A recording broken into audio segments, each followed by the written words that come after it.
Welcome, everyone. Thank you for joining us today. The session today is the third in our One Community Cares Knowledge Exchange series, a pilot program that is part of UJA's Strengthening Human Services Strategy. This series is on relevant topics delivered to partner agency staff, are opportunities to build knowledge of resources within the sector and best practices on relevant topics. Today's session is on understanding and addressing poverty in Jewish Toronto. In this presentation, Nolene Mahone of JFNCS and Karen Lewis of JVS will explore the extent of and impact of poverty within the GTA Jewish community, shedding light on the personal, social, and communal challenges that individuals living in poverty face. They will also introduce the collaborative approach between JFNCS and JVS Toronto in addressing these challenges through various supportive services. A bit about our speakers. Nolene Mahone is a long-term employee of JFNCS. During her tenure, she has worked primarily in poverty reduction, conducting assessments for the Supplementary Financial Assistance Program, SFAP, connecting clients to community resources, and facilitating financial literacy groups. Nolene also allocated part of her time to a 10-year JFNCS York Region contract in the Homelessness Prevention Program.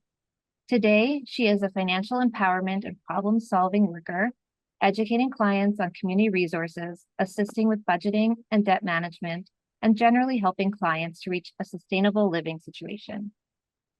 Karen Lewis is a senior employment counselor at JVS Toronto with over 20 years of experience in Canada and internationally. Karen works with a diverse range of individuals, guiding clients through complex challenges, and her expertise spans direct counseling, coaching, and career development, equipping clients to overcome barriers and build sustainable careers. Karen is an accomplished workshop facilitator and content developer, specializing in helping job seekers effectively leverage social media for career advancement, self-marketing, and job search strategies. She is a regular contributor to the JVS blog and has been featured in prominent media outlets such as the Wall Street Journal, the Globe and Mail, the Toronto Star, CTV National News, and various podcasts. Today's session will be recorded, and the recording, along with resources and a follow-up survey, will be shared via email. Please type any questions you have in the Q&A. Nolene and Karen will try to address them as they go. There will also be a Q&A portion at the end of the presentation. And with that, I will turn things over to our presenters. Hi, everyone. Lovely to meet you. Nolene, do you want to take us through the agenda? Yeah. So welcome, everyone. So today's agenda, Karen and I will each be giving a little bit of a background about JFNCS and JVS Toronto for Karen. We'll also have an overview of the current state of poverty in Canada, focusing really on the Jewish community in the GTA. We'll talk about how poverty affects individuals on a personal level, including mental and the emotional well-being. We'll also have a slide talking about living Jewishly, the broader implications of poverty in community engagement and participation in Jewish life. And in the end, we will have programs. We'll talk about programs and services that are available within the Jewish community and from various government programs. And at the end, we will also give a handout, which will be sent with hyperlinks over email. And if you have any questions, we encourage you to ask them along the way. So, So Karen, you talk about JVS first. Yes. So we're just going to introduce you to both each of our programs as well as some of the joint work we've done. JVS, as many of you probably know, was founded after the Second World War, and the focus was Jewish business leaders getting together to provide services to Holocaust survivors and returning veterans. And our focus has really always been governed by kind of Jewish principles, but we have served the community broadly. Throughout the GTA, we serve youth, people with disabilities, newcomers, and job seekers in general, both Jewish and outside of the Jewish community. We offer services in career exploration, job search support, and recruitment. We're going to tell you a little bit more about it later on. It's delivered across 9 locations across the GTA. Nolene. Yeah, so waiting on our slide. Oh, sorry. That's okay. So 1868 was a pivotal year in the history of the charitable tradition of giving in Jewish family and child service, because in that year, this fledgling group, the Toronto Hebrew Ladies Sick and Benevolent Society, was granted a charter to raise funds. The purpose of the funds was to help the growing number of poor Jewish immigrants in the community. The organization or the group was served by volunteers only. Nobody was paid, and they had a budget of only a few $100s. Fast forward now to 2025, and JF&CS has approximately 150 employees, and they have a budget of over $24 million. So the employees and this high budget reflects how JF&CS is continually attempting to adapt to the changing needs of the community. Yeah, so just to talk about our collaboration a little bit, we go back to 1997 when JF&CS and JVS got together to try and put together some shared services for clients. And the idea really was to work with clients together so that clients don't even really know who it is who's offering it. It's just a Jewish community service that's helping them across a range of income and welfare relevant needs. The mandate is to provide comprehensive services and to promote self-sufficiency. And we'll talk a little bit later about what we mean by at or below the poverty level, but everyone has a general sense of what that might look like. Our approach is to facilitate direct access. So clients can walk in to see me out of nowhere or into JF&CS, and they will still get access to the full batch of service, and to offer a wraparound service so that clients are, as I've said before, they often can't tell if I work for JVS or JF&CS, and that's something that we try and kind of sustain so that people just have a sense that it's a Jewish community service.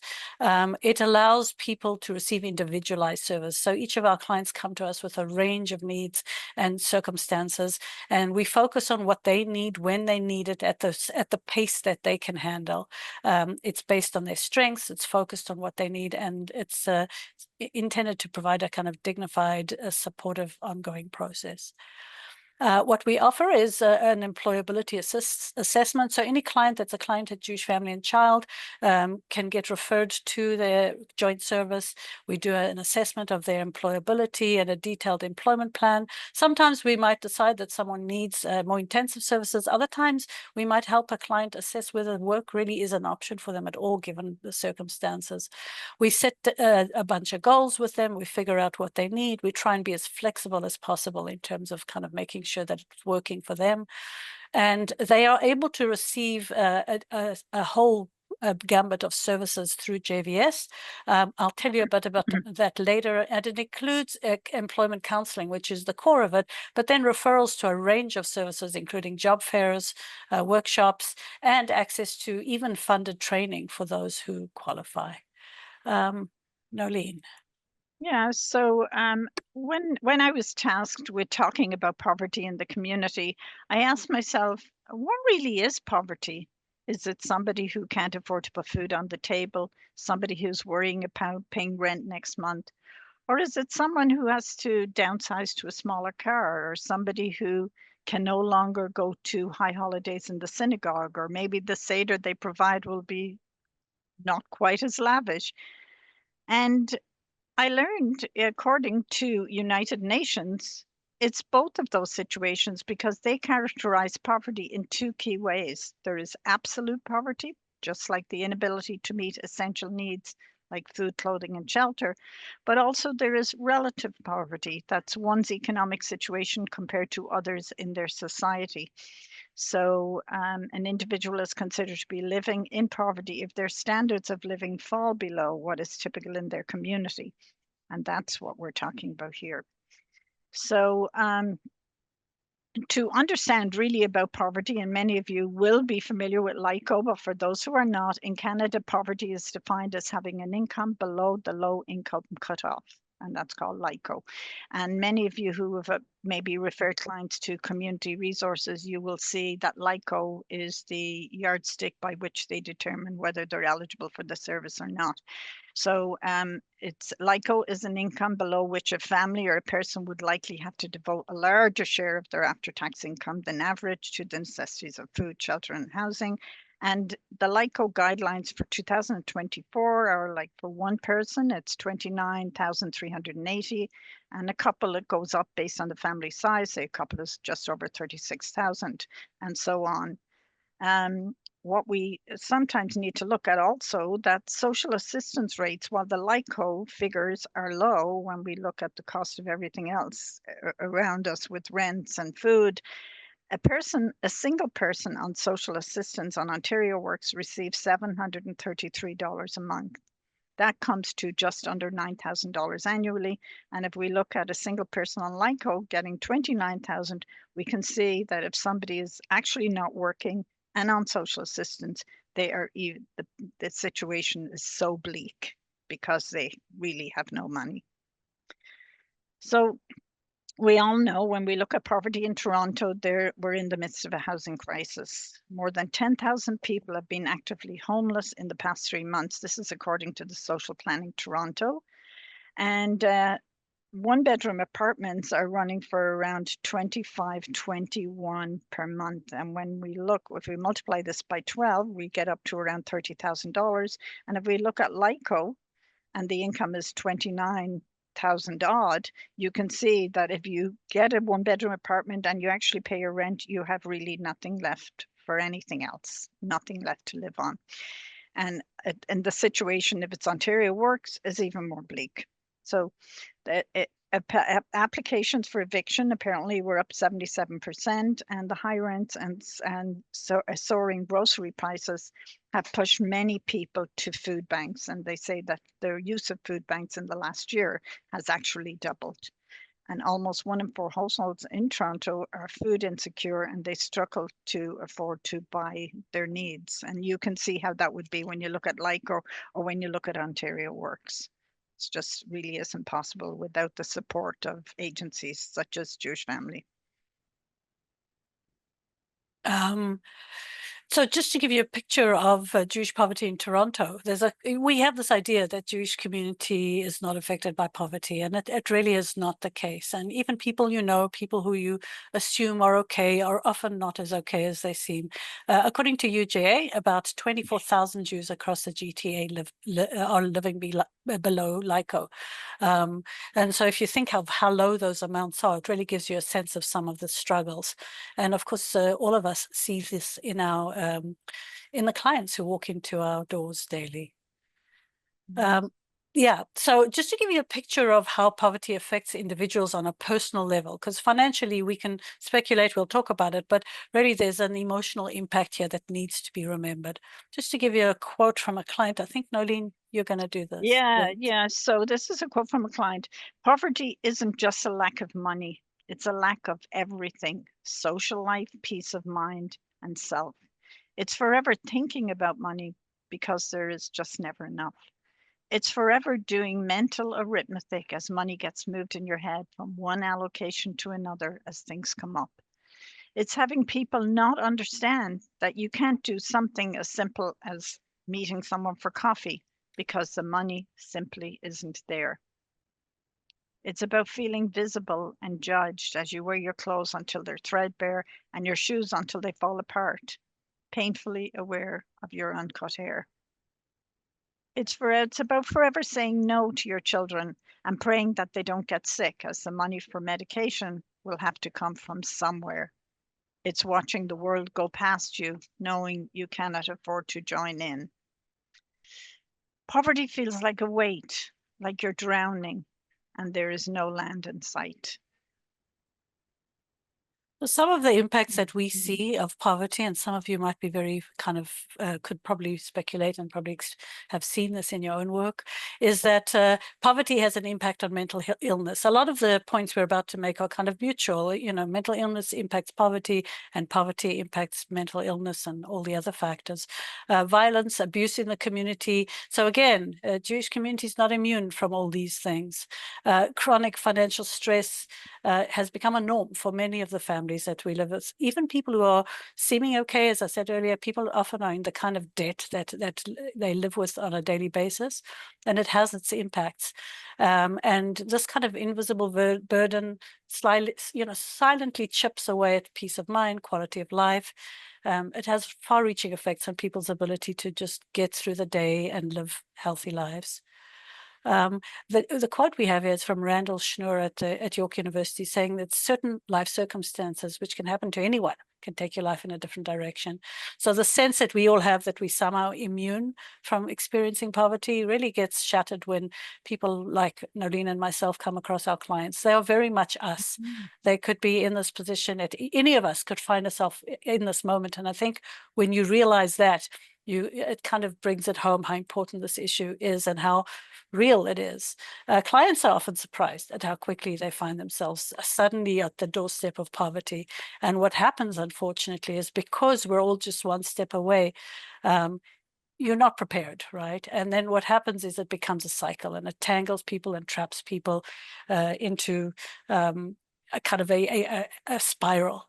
And what happens is social circumstances lead to it. So sometimes people are not planning, obviously, to be poor, but things happen. And the kind of circumstances that might lead to it is that suddenly the paycheck that you are surviving on is not enough to pay for everything, and you're living from one paycheck to the next. And a lot of our clients will tell us that they're borrowing money from family and friends, from their credit cards.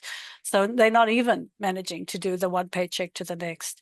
Food costs are going up, as you know. Education is a challenge. If you are struggling to pay bills and your child now needs a post-secondary education, perhaps they don't go and do it. Maybe they have to find a job, or maybe while you're working, you need to improve your education to kind of stay in your job, and you can't do that, or you lose a job and you can't find another because you've become de-skilled. You don't have the money to do anything about that. That could be really rough. Employment has become precarious. So if you take someone who's been working in a retail environment, suddenly they might find themselves getting shifts that are less frequent. My clients tell me sometimes that they get told week by week whether they're going to get hours during that week and how many. So if you're relying on that income, that's very difficult. Rents have gone up, as we all know. Housing is becoming less so, and even conditions of housing have deteriorated. And as Nolene mentioned earlier, social assistance rates are not keeping up with the cost of living. And of course, there's generational poverty. A lot of people kind of struggle with kind of generational poverty, and maybe they were more or less sustaining themselves before, but now as things have got tougher, that has become almost impossible to do. We also know poverty emerges from personal circumstances, learning disabilities. And I always think about that in the context of trying to just survive in this electronic world. If you have a learning disability, I find with my clients who do that, they often need help in how to register for a job search service, how to apply for unemployment insurance. If they're struggling with the technology, then everything is difficult. That's just one example. Mental illness has an impact on people, and including addictions. Physical diagnoses. So you could be perfectly okay and kind of getting by and have a car accident or a slip in the ice, and suddenly you're out of action for a few months or long term, and everything kind of falls apart because everything was only being held by very small connections, and all of a sudden you're kind of permanently disabled, and finances go down the drain. Caregiving duties happen. Someone gets someone's spouse becomes ill, or parent. We've got clients that come back to us after spending 2 years caring, daily for a loved one, and suddenly they've been out of work for 2 years, and finances have just fallen apart. Family violence, which is both a cause and an impact of poverty. Single parenthood. So after divorces, very often one party is left in a really difficult circumstance. Conflict with the law is an issue, whether it's ongoing court hearings or bringing criminal records, to a job application can become an issue.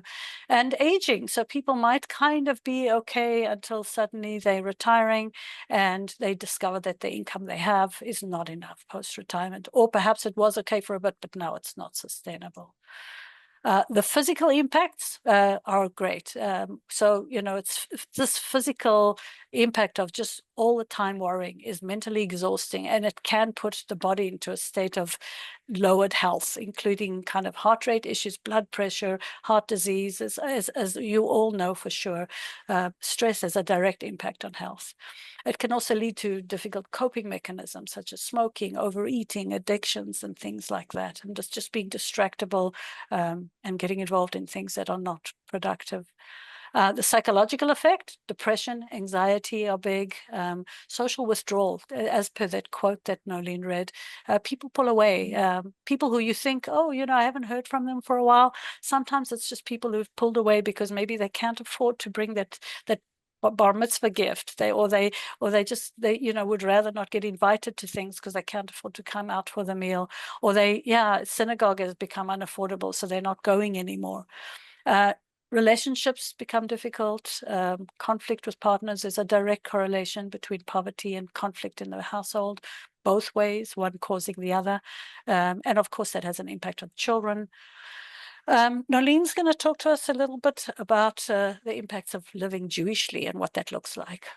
Okay, so we're going to start off with a quote from this is from the lens of a client who lives in the Jewish community and really cannot afford to keep up. So she said, "It's tough. I'm embarrassed to be at synagogue because I haven't paid. So I tend to go less because I don't feel I'm really contributing like a normal person who had money would. My social life has contracted so much. I am very isolated." So kind of a sad quote. So what does living Jewishly really look like? Well, to live Jewishly, it would be nice to be able to easily participate in community life, and that would be able to afford kosher food, to live in the community rather than sit on the periphery of the community. And like we talked about, not being able to go out with friends, not being like the client, not being able to participate in, attend the synagogue at holiday time. It would be nice if children can attend Jewish schools, or if they can't attend or afford to go to Jewish schools, at least you can live in a neighborhood where there are other Jewish children going to the local public school. Being able to send children to Jewish summer camps. We make lifelong friends at summer camp that, last forever. So that's like an important thing to be able to keep up. Affording Jewish holidays and Jewish milestones, celebrating bar and bar mitzvahs, and able to attend synagogues. And when we can't do a lot of those things, what happens over time, you really lose those values, and they can be lost for generations, really. So some of the programs and some programs and services available in the community and through the government are as follows. You will be getting a list, as I said, so I'll just very briefly go through these. So there's JVS Toronto, as Karen said. These services include job search, support, employment counselling, training, services for youth, newcomers, people with disabilities. So it covers a whole gamut of people and a whole gamut of services. JF&CS, front and center. We have many programs addressing poverty within the community, which of course is our SFAP program that is front and center, our Supplementary Financial Assistance Program. For the last few years, we have a financial empowerment and problem solving program commonly known as FEPS. And under FEPS, we have a free tax clinic, and we have other services under FEPS, which we will talk about later. We have a produce box that go out to some clients every couple of weeks. We have high holiday recognition, including Passover. We partner with other agencies so that families can get a food box at Passover. And also we provide a Passover check. And of course, we have celebrations at Hanukkah. We provide camp subsidies, and we have housing worker services, which has been really helpful in getting clients into lower cost housing, or connecting them with a building that has a Kahila supplement attached to it. So we moving on Yeah, the there. Jewish freeloader. Yeah. JVS. Oh, yes. So we work collaboratively with many agencies, including Jewish Free Loan Toronto, and they provide interest-free loans to eligible applicants, and we use them in a various number of ways, which we will also talk about.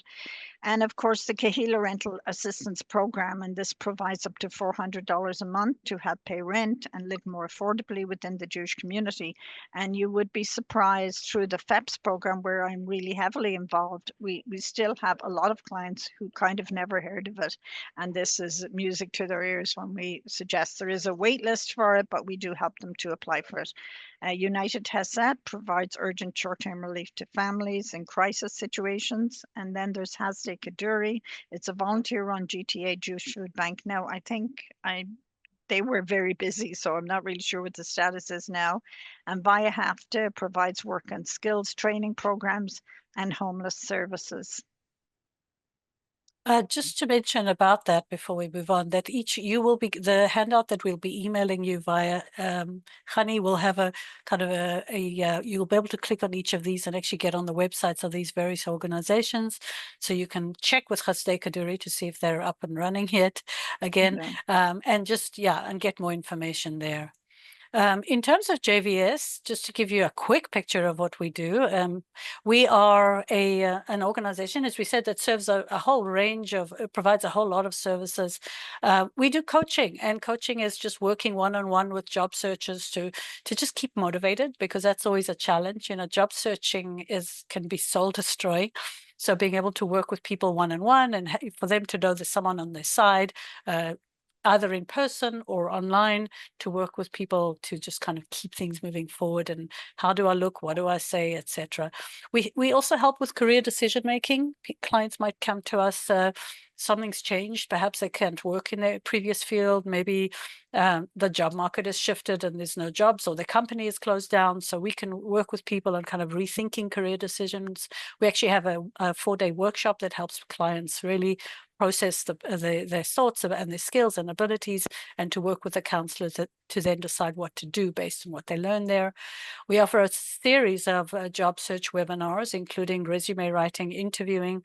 They're really helpful for people to do remotely. So, you know, we sometimes have people who are maybe even working, and they kind of just take time off work to have a good look at this, or they're parenting at home, and they can get online and kind of gain a whole lot of skills around job search, including one that I provide around LinkedIn, which I'll mention in a moment. We also work with them on writing resumes, adapting them. I work on the LinkedIn profile preparation. LinkedIn is one of those tools that's becoming more and more necessary for job seekers. Interview skills and coaching. So it's preparing people for interviews, reviewing the interview afterwards. How did it go? What could you do differently? We have a set of specialized disability services, which are constantly evolving and, you know, doing our best to meet the needs of a range of clients. If you get on our website, you'll be able to see specifically what those are. We also are able to connect clients with jobs.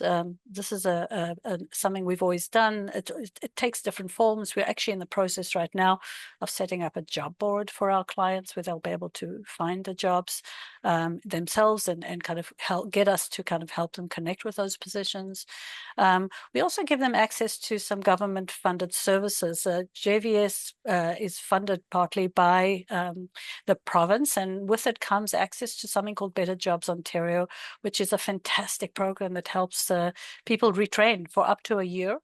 They can receive both income support and training, and really go through a full career shift, you know, a whole new set of skills. A client of mine who came to me after she was disabled as a security guard, she had hurt her leg permanently, couldn't do that job anymore. We were able to retrain her as a bookkeeper, and she's still working now. So that just gives you a sense of how that can really impact on someone's economic self-sufficiency. And one thing we also are offering even more so now, recently, is the ability to offer job maintenance supports. So if someone comes to us and they get the help finding a job, once they are working, we are working with them for a year to help them sustain the job, problem solve on work, maybe offer them financial supports for costs related to keeping the job. We also would do things like, just checking in with them once in a while. If the job doesn't work out, we're We are committed to helping them find something as soon as possible, and that service is provided for a year post getting a job. The other piece that I wanted to look at is just the Jewish component of JVS's services. These are also constantly evolving, but one of the services we've offered for a long time is Emet Employment. It used to be called Parnassa, but it is a service that's really aimed at connecting our clients to jobs in the Jewish community. So, and anyone in the Jewish community is eligible to apply for positions. It's a regular job board, but once clients register, they will then be connected to a whole gambit of Jewish services and services in general. And the idea is to just help clients work where they want. So if we've got clients who are now feeling more comfortable in the Jewish community, then that's something that, if they're wanting to work there more or they want to use the Hebrew, we're getting a lot of new Israeli newcomers, and Emet has been very helpful at getting them jobs where they can use the Hebrew and kind of quickly find positions.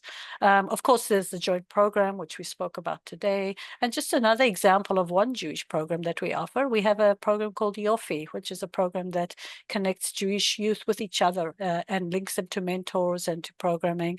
Again, our Jewish services are evolving all the time, but if you want to read more about all of this, please check our website. And when you get the note, you'll be able to click on the Emet Employment link as well and have a good look at that job board as well. Nolene. Oh, okay. So now we're talking about the JF&CS poverty alleviation responses. So mindful of the impact on poverty in so many areas of our lives, JF&CS has responded with a wide range of services and programs. And we talked about many of those programs before, such as the financial support, social program, and counseling. We do lots of different groups. We do financial literacy groups. We do family groups through the Changing Family. We also have actually one coming up on the 31st of March for preparing for retirement. And these services are offered in collaboration with partner organizations. Some of them are like JVS Toronto, Jewish Free Loan, and others to offer a broad set of services to meet the wide range of needs that we talk about. So Karen, I'm waiting for the next slide. Yeah, sorry, I just noticed the question here from Sarah at JIAS. And I thought maybe it's a good place to talk about it. Nolene, you might be better qualified. She was just asking in terms of numbers, what are the trends that we can point to of demographics in the Jewish poverty in Toronto? For example, disability, elderly immigrants, like what is the breakdown of poverty levels in Toronto? Do you have that data? I don't have that data. No, I don't have that data, but we can look into getting it. Yeah. So, Sarah, maybe I think if anyone would have it, it would be JF&CS. Yeah. So, yes, I Sarah, don't have it immediately here, but I can get that. Yeah, We definitely check in with that. Yeah. So you two should connect. Okay, sorry to interrupt. Yeah. Okay. And I'm just picking up the Q&A. Yeah, great. So just follow up with us. Yes, Nolene. Back to SFAB. Okay, yes. So we talked about a number of services that JF&CS offers to combat poverty, and front and center to those services is our Supplementary Financial Assistance Program, commonly known as SFAP. So this program offers a monthly assistance. It serves as a time limit hand up for people who are unable to manage in the community. So for example, if somebody lost a job and they're relegated to the roles of social assistants, they could come to us and they would get a top up from us, and we would it would be contingent upon their engagement in services that would help to get them reemployed, and that may be a referral to, probably would be a referral to JVS or to other community services that could be helpful to them. And so it would be on that basis that we would help them with short-term assistance. We sometimes have clients who come to us and they've kind of hit a bad stage of health, and maybe they are on Ontario Work. So we will support them. We will assist them financially and support them in an application to Ontario Disability, because Ontario Disability offers a higher amount than Ontario Work. So that would be the rehab plan for that segment of the community. And then of course we have others who are already on ODSP with chronic health issues, and there's no expectation for a change for them. So we will continue to maintain those clients until they turn 65 and they move into old age security, possibly Canada pension, guaranteed income supplement, and that. Yeah, And they also work with social workers to connect them with other services to reduce their vulnerability, offering them a wraparound approach specific to their key concerns. So there'll be other services within the agency that we'll tap into that could help them to move forward. And now I mentioned before that we have a program for the last few years. It's called Financial Empowerment and Problem Solving, and it's commonly known as FEPS. And under the FEPS umbrella, we have two components, one of which is our community tax clinic. This free tax clinic was introduced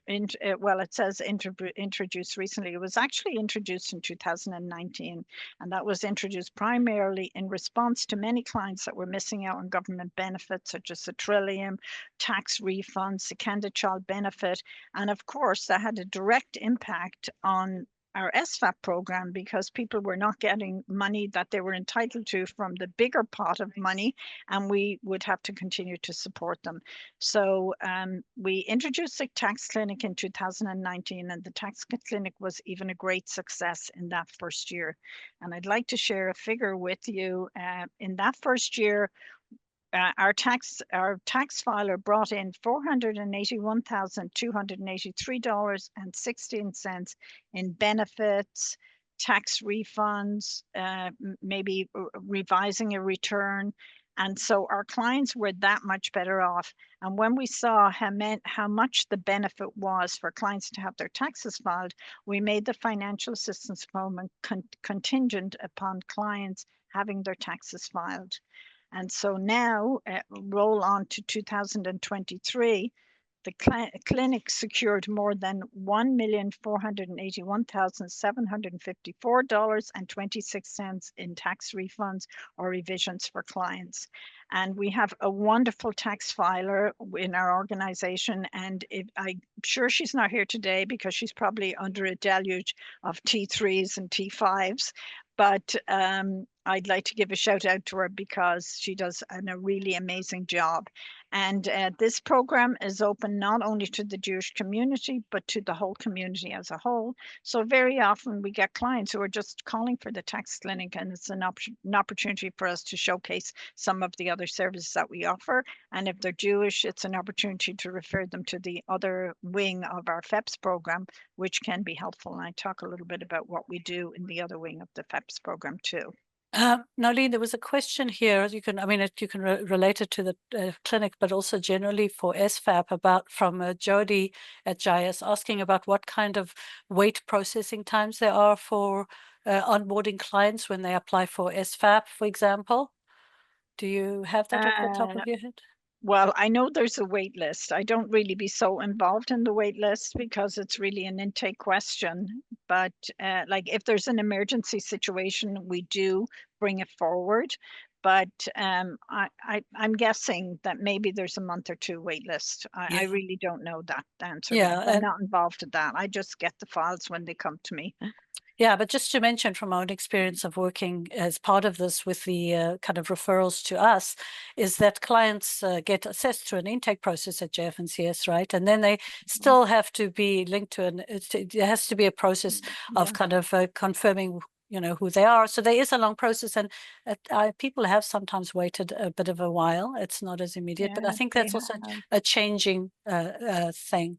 Yeah, and the other thing is, because clients who apply for the program, we also we have to present them at our standing committees so that there's input of other other members with who will make recommendations on planning for the client, so that we don't want to have somebody on our assistance long term if there's another avenue for them to reach sustainability. So to answer your question about how long the wait list is, I'm guessing maybe a couple of months, but that's an intake question because I'm not really involved in it. And I think it also changes depending on it what does the change pressures are. also. Right? Yeah. So So here, this is the other side of the FEPS program. That this is a side that I'm more involved in. So we assist client with timely applications for pensions, and this thereby avoiding a delay in receiving payments, because that's another thing. In the past, we found that clients would be on our assistance. They'd reach 65, and we'd be expecting they'd go on to old age security and get a higher income. And guess what? They had never applied, they had not filled out their forms. So now this also has become a component of service. And as I mentioned, we're doing a workshop on the 31st of March preparing for retirement, and we're helping people understand the importance of applying early, and how much you might get, and encouraging them to find out what they might get from Canada Pension in advance so that they can plan in, a more mindful way. So another really component of this program, I mean, I love the program, so I'll have to really move on. Just want to be quick, but it educates clients on the benefits, on such benefits as the disability tax credit. And it's really quite amazing. I have so many clients who never heard of the disability tax credit, and we help them to understand applying for a registered disability savings plan and what that might mean. And we also talk about the proposed disability benefits. So the Canada Disability Benefit is supposed to roll out, hopefully, it's a federal benefit, supposed to roll out in July of this year. And one of the things that they've made a criteria for is to have the disability tax credit status. So even though people might be on ODSP, they may not necessarily qualify for the disability tax credit, but I always encourage people to apply so that they can take advantage of the Canada Disability Benefit if in fact it actually happens in July, because they could get $200 a month more, according to the proposal that I've been reading. And the other real benefit of the disability tax credit for children who have a disability, it can make a real difference for a low-income family, because the Canada Child Benefit could increase by almost $300 a month. And just as a very brief story about the disability tax credit, I had a client who had a severe learning disability, a reading disability, and she was denied. We encouraged her to apply and she was denied. And then we decided we'd wait a little while, and we kind of gave a lot of information to her doctor, because he may not have been so conversant in how this disability that she had a reading problem and how that was affecting her. And when we applied the second time, now this person did have a taxable income. That's the important thing. And the disability went back several years. So she got a tax refund of $18,000. So perseverance worked out, and it was really good. She was too old for the registered disability savings plans, because there's all these, of course, with any government program, there's all these nuances to it. But nevertheless, it was really good. So we also have clients to find creative solutions to debt management. So we have a client who has a very small amount of debt, maybe $3,000, to a person who owes $3,000. It sounds like $1 million to some people, but that might be able to be managed by a referral to Jewish-free loan, because instead of making that monthly payment that's actually going nowhere and just keeping the person mired in poverty, that monthly payment could actually go to pay down the debt, and with the goal of being debt free. And then really through budgeting, we try to teach clients, as I always say, cut your cloth according to your measure. And so I think that's a good use of that service. And we also have clients who have very high debt, and so they might owe $60,000, $70,000 in debt, and they're like, we will suggest to them a free consultation with an insolvency trustee to look at bankruptcy or a consumer proposal, so that they understand the ins and outs. We'll send them a YouTube link to listen, so they understand the difference. And I'll often say to them, you can go alone, or you can take a trusted friend, or you can take a family member, or, if you wish, I'll go with you. I'll sit there as a second pair of ears, or not, or anyone would go. And it's actually always surprises me that most times they will want to go with somebody from the agency. And we are, in a sense, complete strangers to them, because most of the assessments is done by phone. But I think it speaks to how vulnerable people feel and how overwhelmed they are with the debt. Like, they get to a point that they really, really want to do something about it. So we also educate them on the availability of the community resources. And as Karen said, we will be sending you a link to several of the ones that we use.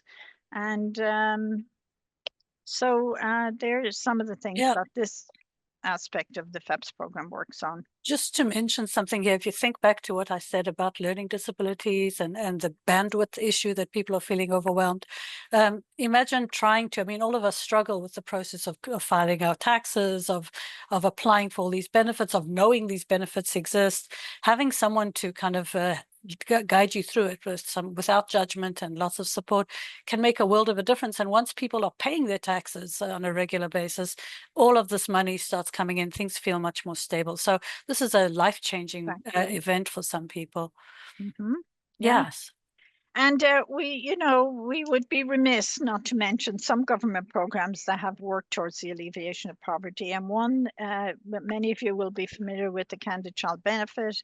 It goes up annually, and like for a low-income family with a child between the age of 6 and 17, they can get an annual amount of approximately $6,300.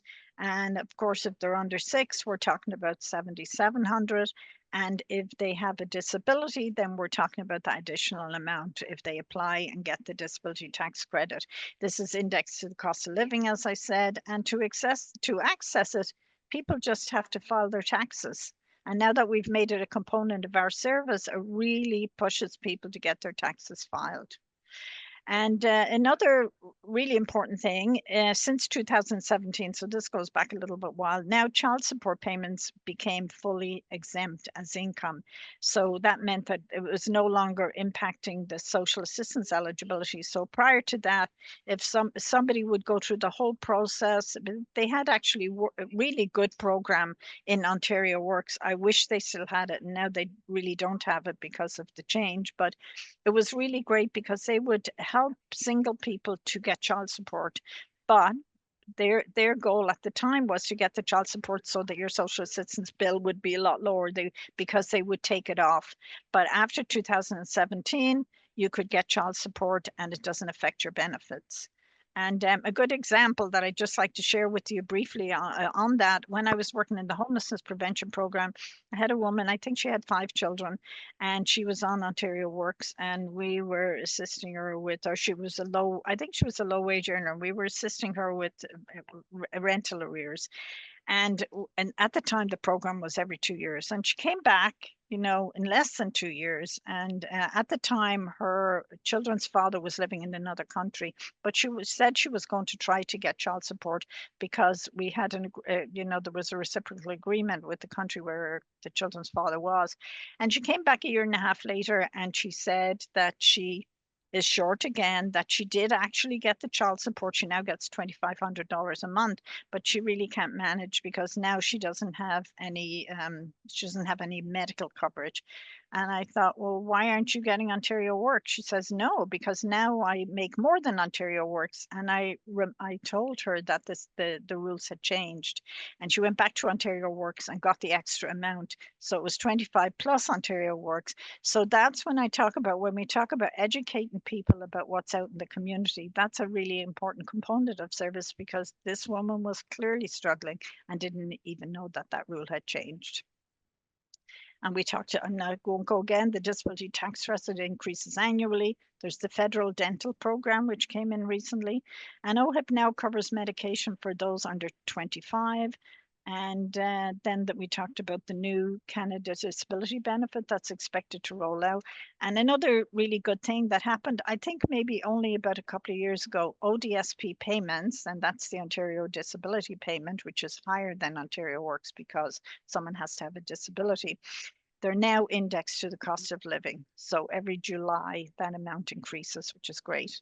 And then we have the Housing Stabilization Fund, and this is for clients who are on social assistance. They will help with first and last month's rent, first and or last month's rent. And, if they get behind in utilities and they're on social assistance, they get that. And then there's the Homeless Prevention Program that I mentioned I worked with. This is a provincially funded program. It supports affordable housing.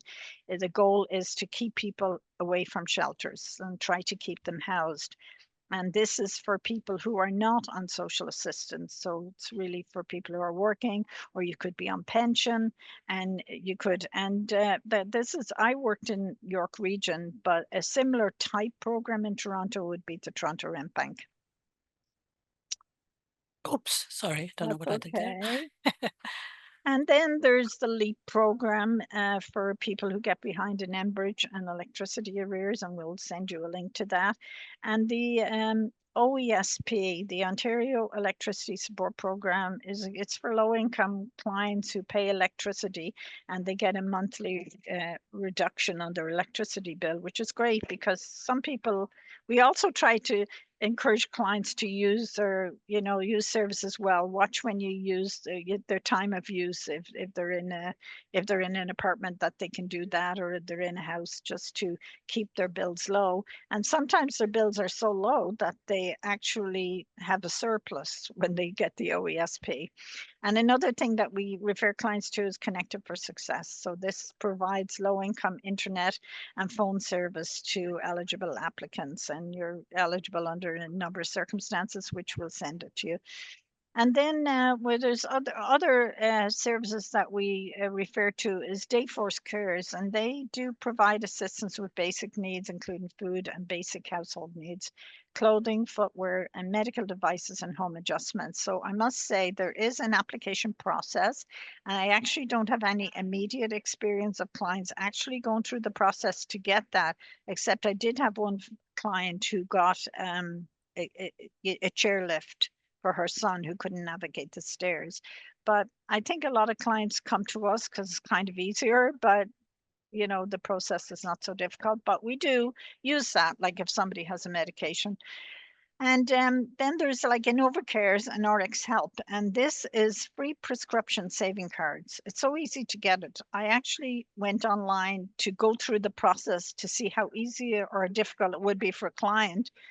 And before I turned around, I had one in my inbox. I didn't even really need it, but so it's pretty easy to get. So this program, it's funded by participating pharmaceutical manufacturers. So if you're prescribed brand name medication, which is more expensive than the generic brand, in a lot of cases, you can get the brand name for the price of the generic. Now, what's available changes from time to time, and it doesn't always include the drug that you might want, but it's very worthwhile to have. Like I have a cousin who's a diabetic, and her medication she gets cheaper because she uses this. And then of course the Trillium Drug Program is for clients who are not on social assistance. Maybe they're working in a low wage or precarious job, and they don't have any coverage and they've high medication costs. So we really help them to do that. So then we could start looking at, how can you help, or how can we help to change the situation? So I'm going to hand that over to Karen. Okay, just a list that you Yeah. probably could have think of Yeah, yourself. okay, Yeah. We're going to, one of the things, I mean, obviously, is just to educate yourself. So thank you for being here today, because that's the beginning of the process. And, and to challenge your assumptions about poverty. Advocacy for poverty alleviation policies with your government representatives. A lot of the policies that you've seen that Nolene just outlined are a result of pressure from the public and from organizations. And housing is one of those that I think we need to do more of that on. Spreading the word, referring people to services. We will be giving you this information, and it is important for people to know about it. Just having it is not enough. Using it is what matters, of course. Raising awareness, keeping conversations going, giving of your time. There are so many organizations, including a lot of the ones that we mentioned today, that you can contribute to in one way or another. Donating professional services, if you're an accountant, if you have access to legal or dental services, being able to provide those it would be something that could always be used. Mentoring, connecting with people with opportunities that exist, developing a personal connection. So if you know someone in your own life or in your work who's suddenly kind of faded into the background, checking in on them and finding out what's going on and how they can be helped. And of course, donations to all the organizations listed today and any others are vital to help us continue providing what the services we do. Yeah. And Yeah, in Nolene. yeah, so in closing, I was actually looking for a Jewish proverb that kind of resonated with me. And I found this one. I don't know who the author is, but I just liked it. So it says, with money in your pocket, you are wise, you are handsome, and you sing well too. So let's start looking within our community, looking over our shoulders and see who and for who can we help to feel wise, feel handsome, and maybe they'll be able to sing too. So thank you, everybody. Yeah, so that's it. We haven't left you Yeah. much time for questions, Yeah. but is there I'm just any questions out there? I think we've replied to the ones that were posted.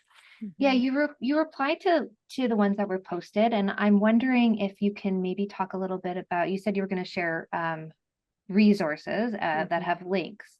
Sometimes navigating those websites to know how to do a referral and you know, what the qualifications are, it can be hard. You know, it's not just right out there. And I'm wondering if you can talk a little bit about, for JVS and JF&CS, what the referral process is for Uh, people, professionals in the field, or for community members who want to refer someone, and what, I know it's a little complicated because there's different programs, but what are the qualifications that someone might need to meet in order to come to or to participate or be taken care of in some of your programs? Well, from the JVS side, I think, and probably it's similar with Nolene, is that because we have such a wide range of services, the requirements and the ways of getting into service would be variable. Our websites are a good place to go, at least on the JVS side. However, I am the person that works, that is the contact point for the joint services and for JVS as well. So my contact information, I'm actually going to make a point of adding it to the handout that I'll give you, honey, so people can check in with me, and we'll add Nolene's as well. Mhm. So depending on the service, there's a wide range of requirements, and probably the best thing is to reach out to me or just connect with the general central number at JVS to speak to people. So unless people have specific questions about particular services, yeah, I'm going to give you a broad answer. Yeah, so I agree, but generally applying for service through JF&CS is done through our central intake office. And if somebody is applying for any of the services, you have to call our central intake office. But if they're asking for the SFAP program, they will do a bit of an assessment when they're called to see if they qualify. It's based on income and other factors, income and rent. So, if somebody has a high income and they have subsidized rent, they may not qualify. However, they do assess for further needs, and oftentimes it's through that call to the agency that they get referred to the FEPS program or to, one of the other groups or counseling service, or they're waitlisted for other services that might be, you might, in the course of assessment, you might discover somebody has a lot of debt or they don't know how to budget, and they'll refer them to FEPS. And you also mentioned a webinar, a training that's happening on March 31st. I was just wondering, in terms of your programs that are open to the public, where would someone be able to find, those I sessions or some of the think training? the one, because we can only accommodate a certain number of people, I think that one, and it's in person at the moment, it's just open to the clients of the agency. Mhm. So for that one. But we do, clients, FEPS clients, we're often referred clients who didn't qualify for financial assistance, they become a FEPS client, and they would be, maybe we do financial literacy programs as well, and they would become involved in that. But for the moment, because it's an in-office and it's just a small number of people, that we're keeping it to the clients for this one anyway. Well, just being mindful of time, I wanted to thank you both so much for putting this presentation together and sharing your wisdom with the group of people who are here. This session is going to be recorded, so I'm sure much more people will be able to access it And anybody on the call here knows that they'll be able to also reach out to you guys individually. So Absolutely. yeah, Yeah. check your Great. inboxes. Yeah. Yeah. Okay, that's great. Thank you very much. Thank you, Thank you. Yeah, it's everyone. a privilege Bye-bye. to be able to do this. Thank you, Yeah. everyone. Yeah.